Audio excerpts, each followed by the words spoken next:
Nagpapatuloy ngayong araw ang mega bagong Pilipinas Serbisyo Fair na inilunsad ng gobyerno sa Eastern Visayas. Papalo sa mahigit 1 bilyong pisong halaga ng ayuda, serbisyo at programa ang handog dito para sa ating mga kababayan. Si Melales Moras sa sentro ng balita. Lubos ang pasalamat ng habal-habal rider na si Luis sa pagdadala ng gobyerno ng bagong Pilipinas Serbisyo Fair sa Eastern Visayas. Anumang ayuda, malaking tulong daw kasi sa kanilang pamilya, kaya't susulitin niya ang pagkakataong ito. Bibili po namin ng bigas, mga pagkain, para makatulong sa pang-araw-araw na pagkain namin. Salamat po, Pangulong Bongbong Marcos. Maraming salamat po sa tulong na binigay mo sa amin.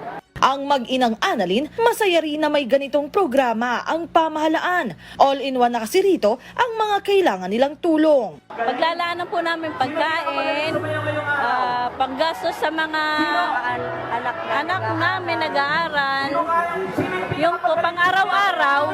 Pinangunahan ni House Speaker Martin Romualdez ang paglulunsad ng mega bagong Pilipinas Serbisyo Fair Eastern Visayas dito sa Tacloban City, Leyte kahapon. Kasama niya ang nasa 240 na kongresista at iba pang local at national government officials. Ito ang unang pagkakataon na region-wide ang caravan bilang bahagi ng unang anibersaryo ng BPSF ngayong Agosto.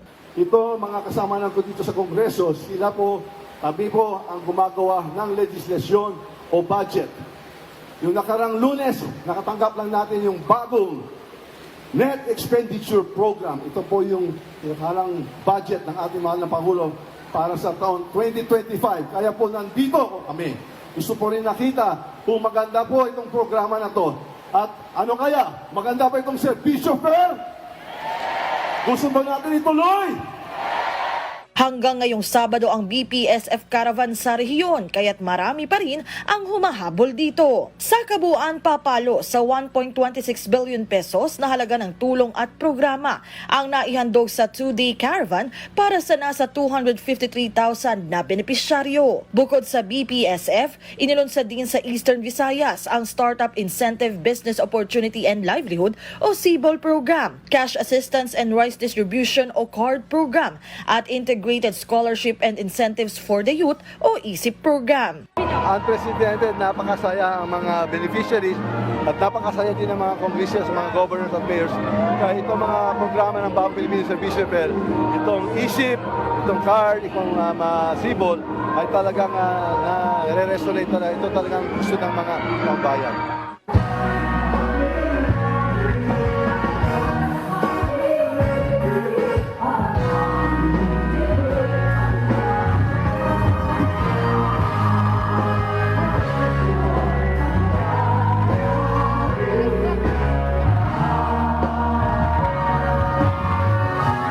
Melales Moras para sa Pambansang TV sa Bagong Pilipinas.